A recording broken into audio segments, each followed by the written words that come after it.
প্রিয় শিক্ষার্থীবৃন্দ, তোমাদেরকে আজকের অনলাইন ক্লাসে স্বাগতম। আজ আমি তোমাদের নিয়ে আসছি দ্বাদশ ও একাদশ শ্রেণীর উচ্চতর গণিত দ্বিতীয় পত্রের আমরা সপ্তম অধ্যায় পড়ব। এই চ্যাপ্টারটা হচ্ছে তোমার বিপরীত ত্রিকোণমিতিক ফাংশন ও ত্রিকোণমিতিক সমীকরণ। আমরা বিপরীত ত্রিকোণমিতিক ফাংশনের উপরে ক্লাস নিয়েছি, আজ আমরা ত্রিকোণমিতিক সমীকরণের উপরে ক্লাস নেব। তো একটু খেয়াল করে দেখো। তো শুরুতেই আমরা এটা ত্রিকোণমিতিক সমীকরণের আমরা সাধারণ সমীকরণ মানে সাধারণ সমাধান আমরা বের করব। কি বের করব? আমরা সাধারণ সমাধান। তো একটু খেয়াল করে দেখো। তার মানে আমরা আজকে কি ক্লাস নিচ্ছি? Exercise 7B। শুরুতেই আমরা সাধারণ সমাধান বলতে আমি তোমাদের একটু ধারণা দেব।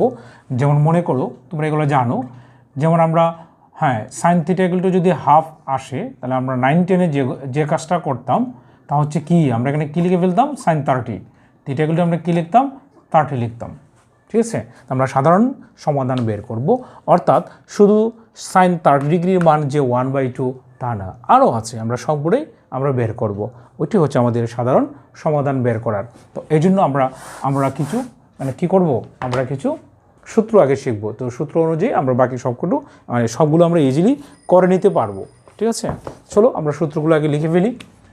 যেমন সাইন থিটা ইকুয়াল টু 0 হলে আমরা বলবো থিটা ইকুয়াল টু কি? n পাই। যেমন সাইন থিটা ইকুয়াল টু 0 হলে আমরা কি লিখতাম? থিটা ইকুয়াল টু 0 না লিখে লিখবো theta equal to n pi. n এর পরিচয়টা হচ্ছে এখানে n হচ্ছে যে কোনো পূর্ণ সংখ্যা। n হচ্ছে এখানে কি? যে কোনো পূর্ণ সংখ্যা। এখন খেয়াল করো, যদি tan থিটা ইকুয়াল 0 হয়, তাহলে tan থিটা ইকুয়াল টু 0 হলেও থিটা ইকুয়াল টু n পাই। অর্থাৎ এই দুইটাই কিন্তু মিল আছে আমাদের।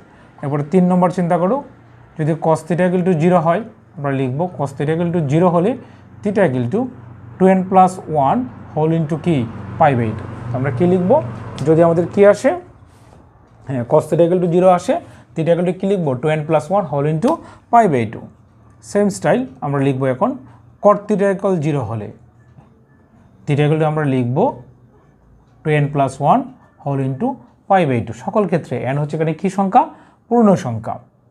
nটা হবে এখানে পূর্ণ সংখ্যা।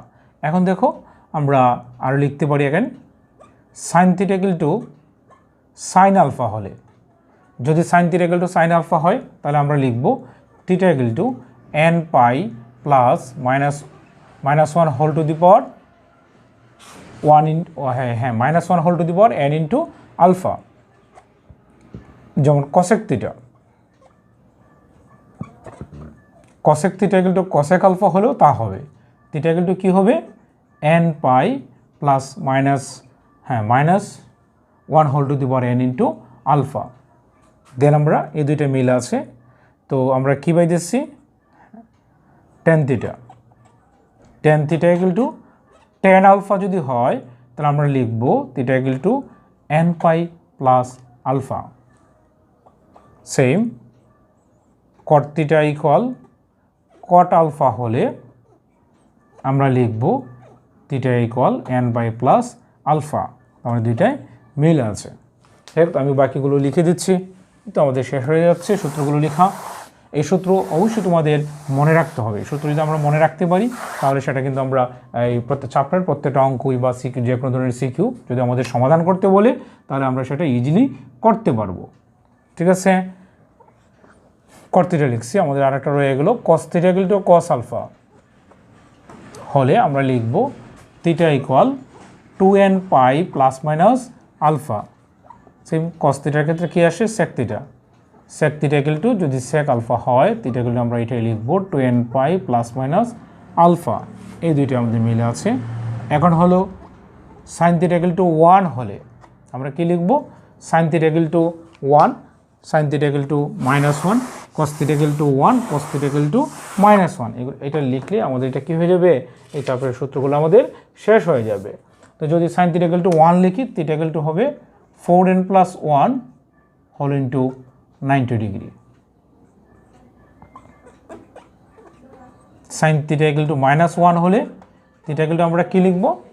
সাইন থিটা 1 ইকুয়াল টু যখন -1 হবে, তখন আমরা লিখব 4n - 1 হোল ইন্টু π/2। দুইটার মধ্যে মিল আছে আমাদের কিন্তু। এখন আমরা লিখব cos থিটা ইকুয়াল টু 1 হলে, cos থিটা ইকুয়াল টু যখন 1 হবে, তখন আমরা লিখব থিটা ইকুয়াল টু 2n পাই।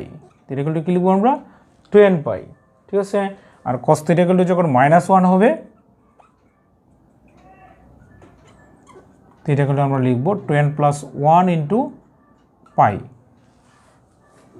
হ্যাঁ, হোল ইন্টু পাই। তাহলে এই সকল ক্ষেত্রে এই যতগুলো ফর্মুলা আমরা লিখলাম সবগুলোর ক্ষেত্রে অবশ্যই এনটা কী হবে, পূর্ণ সংখ্যা, n বিলংস টু জেড, এটা মনে রাখতে হবে।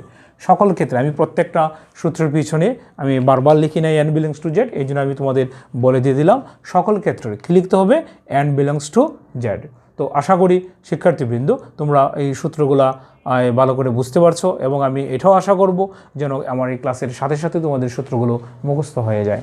যেমন সাইন থিটা ইকুয়াল টু 0 হলে theta equal to n pi, tan theta equal to 0 হলেও থিটা ইকুয়াল টু n পাই। এইভাবে তোমরা আমি আশা করব সাথে সাথে যেন মুখস্থ করে ফেলো। এখন তোমরা চ্যাপ্টারে চলে আসো। তো চ্যাপ্টারে হ্যাঁ প্রত্যেকটা নিয়ম থেকে আমি 1-2টা অঙ্ক করে দেব, তো এগুলো তোমরা নিজেরাই করে নিতে পারবে। তো একটু খেয়াল করে দেখো, আমরা শুরুতেই আমরা যে কাজটা করতে পারি, হ্যাঁ আমরা 1-এর 3 নম্বর, যেমন আমরা কি করতে পারি এখন 1-এর 3 নম্বর,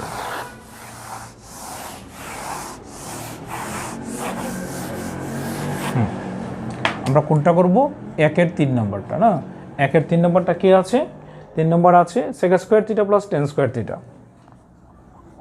sec square theta plus tan square theta equal কি আছে 3 tan থিটা, 3 tan থিটা, ঠিক আছে। তো sec square theta equal to কি আসে 1 plus tan square theta. Generally আমরা 9-10 যে সমাধান করছি একইভাবে 3 tan থিটা,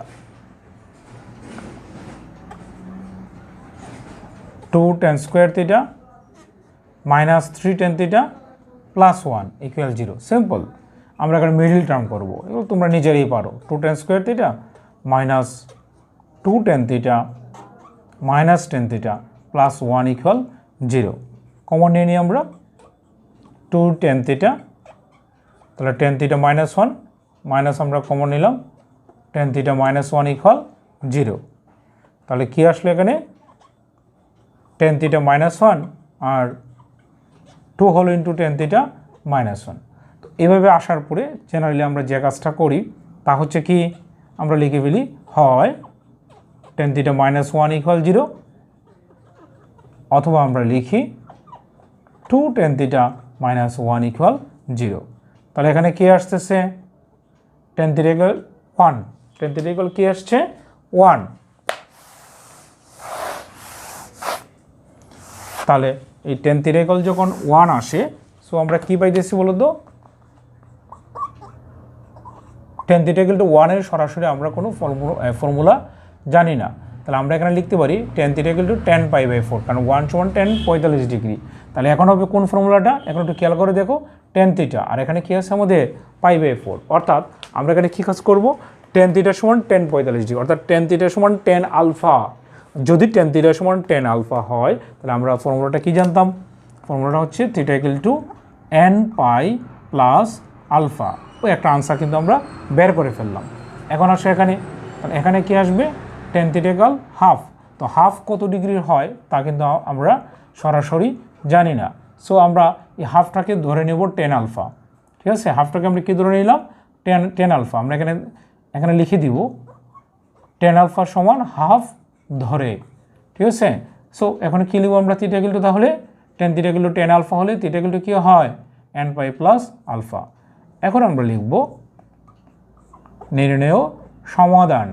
কি লিখতেছি আমরা নির্ণেয় সমাধান।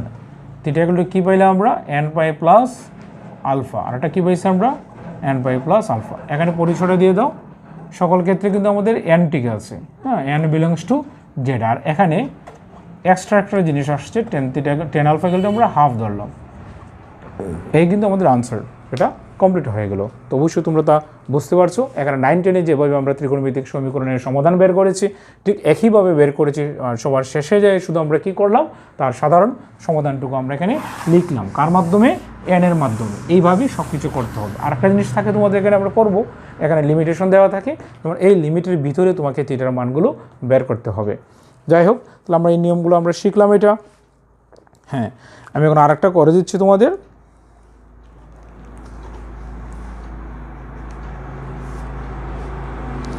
যেমন আমরা এখানে আর একটা করতে পারি cos θ বাই cos θ বাই, এটা করলেই মিলে যাবে, ইজিলি মিলে যাবে, এগুলো আলাদা কিছু না। এখানে আমরা যে কাজটা করতে পারি, আচ্ছা এটাই করি আমরা এখানে 17 নম্বরটা, 17 নম্বরের একটা অঙ্ক, ঠিক আছে। যেমন আমরা কোনটা করব, একের এই 17, একের 17 কী আছে আমাদের, cos θ by 1 plus sine θ, cos θ by 1 plus sine θ plus tan θ equal 2, plus tan θ equal 2। তাহলে দেখো আমরা এখন কি করতে পারি, সেম সিস্টেমে আমরা কি করব, 1 প্লাস সাইন θ আর টেন θ মানে কি সাইন θ বাই cos θ।